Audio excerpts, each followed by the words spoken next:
A sua pergunta é a respeito das pessoas inquisitivas, né?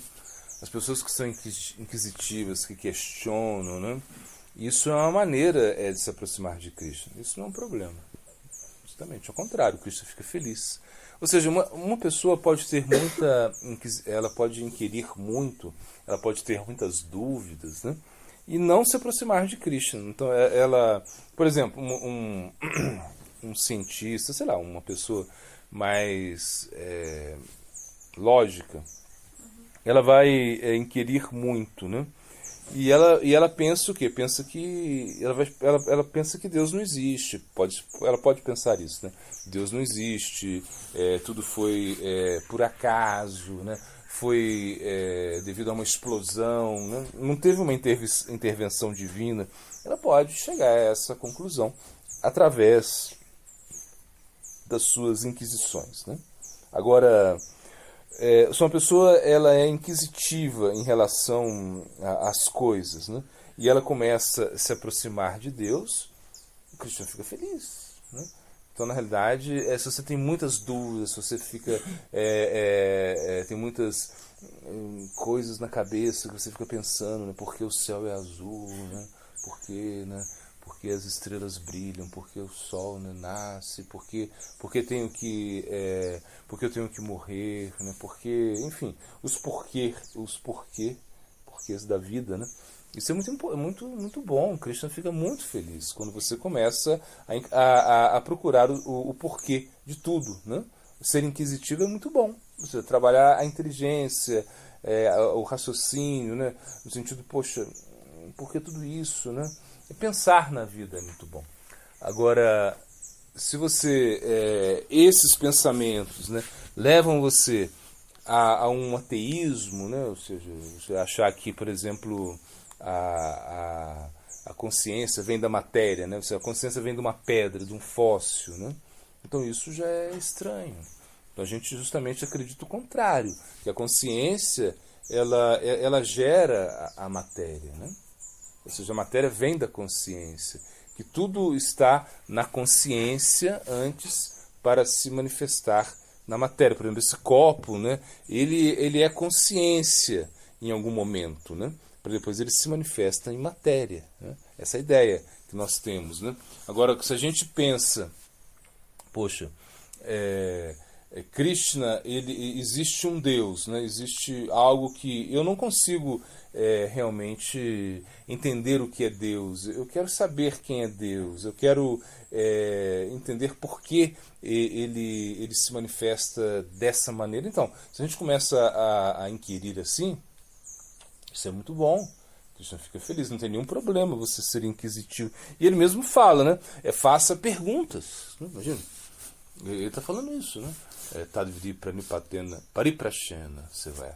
Faça perguntas, pergunte. E o mesmo o Bhagavata, as escrituras nossas, elas estão assim como baseadas em perguntas, né? O Bhagavad Gita, Arjuna pergunta a Krishna muitas coisas. No Bhagavatam, aí nesse contexto, Maharaj Parikshit, né? Vai perguntar. Parikshit significa inquisitivo, né? Uma pessoa inquisitiva, ele vai pergunta um monte de coisa para Shukadeva Goswami, que explica. Então, são aí 18 mil versos assim que saíram dessas perguntas, uma certa curiosidade, um desejo de conhecer, né?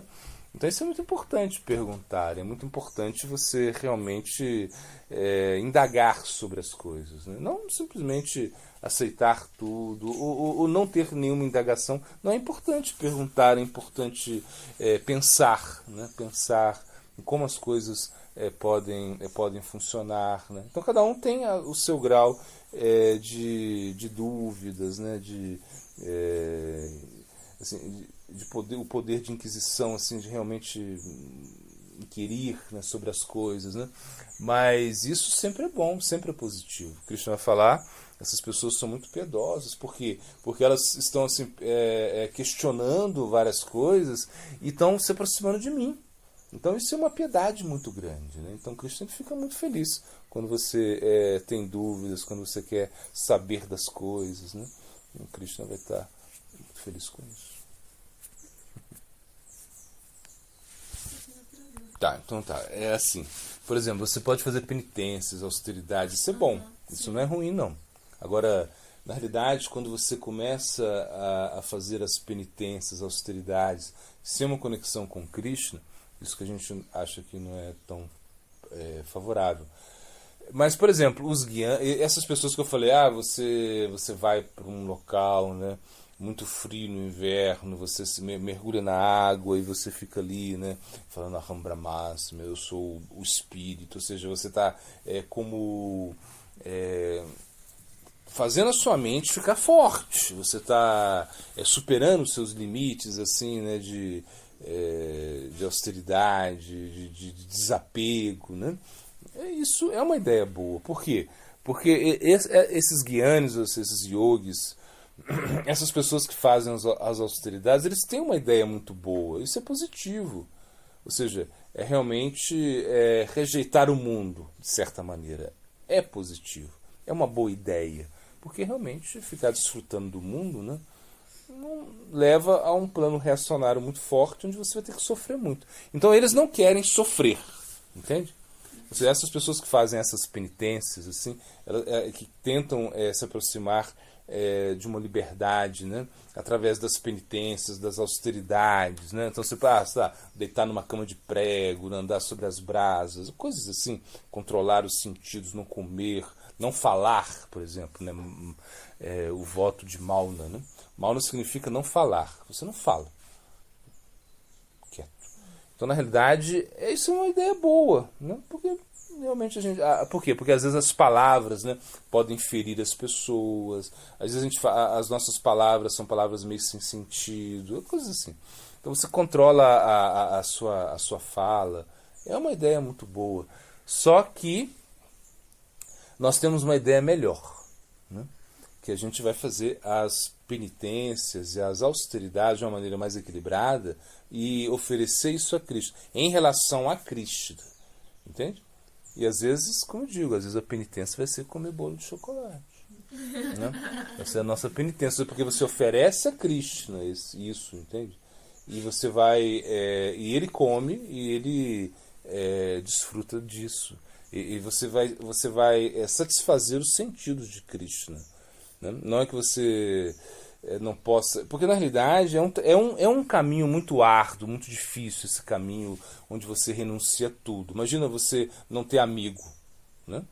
Você não tem família, você não pode falar com ninguém, você está sozinho. Isso é o caminho dessas penitências. Ou seja, não é que eles estão juntos, fazendo penitência tudo junto, vamos lá, não sei o quê, vamos, e agora, como é que você foi? Não, vocês estão isolados, assim, né? Ou seja, no sentido que, assim, esses ascetas mesmo, assim, não... Às vezes as pessoas que fazem um show... Não, isso não, é diferente. Na realidade, eles pensam, eu não quero ter nenhuma relação com o mundo material, não quero cometer nenhuma atividade, né, que possa ser prejudicial a outra entidade viva.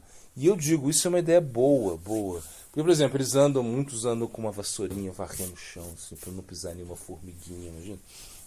Com uma máscara para não engolir nenhum mosquitinho. Então eles têm essa concepção de o quê? Uma concepção de não participar do mundo material. Muito bom.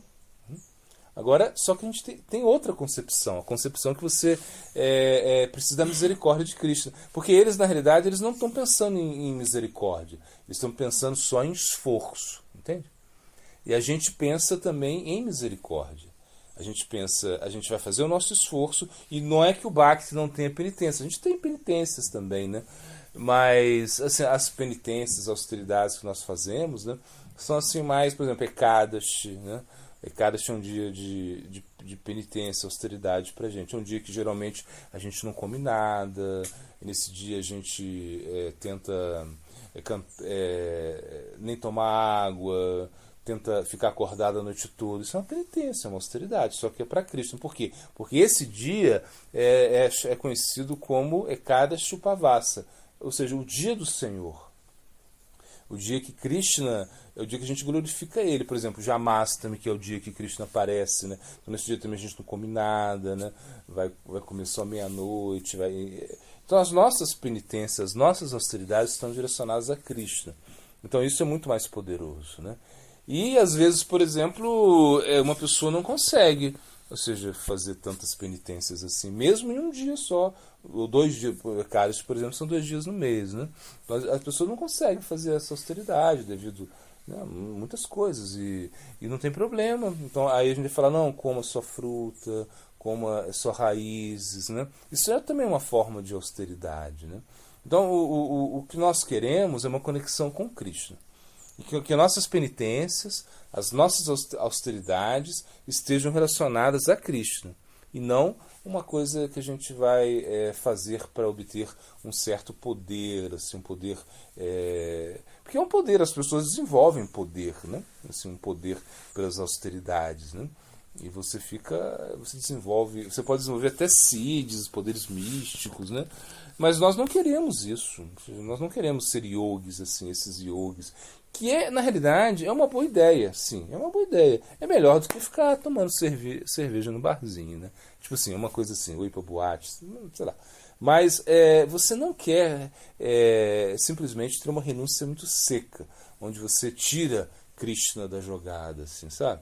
Você fala, não, eu com o meu esforço, com o meu poder ascético, eu vou me liberar do mundo material e não quero mais sofrer. Não é assim. Inclusive eles precisam também de Krishna. De certa maneira, eles podem seguir esse caminho, né? Mas eles precisam do Bhakti, de certa maneira. Eles precisam, pelo menos, respeitar o Bhakti e ter alguma conexão com o Bhakti. Mas é um caminho muito difícil, dificílimo, entende? Você ficar martirizando o seu corpo, ficar se isolando de uma forma muito extrema. Isso é difícil demais. Muito problemático o caminho. Então é melhor o caminho do Bhakti, onde você tem algumas austeridades, né, que são direcionadas a Krishna, isso é muito melhor. Então,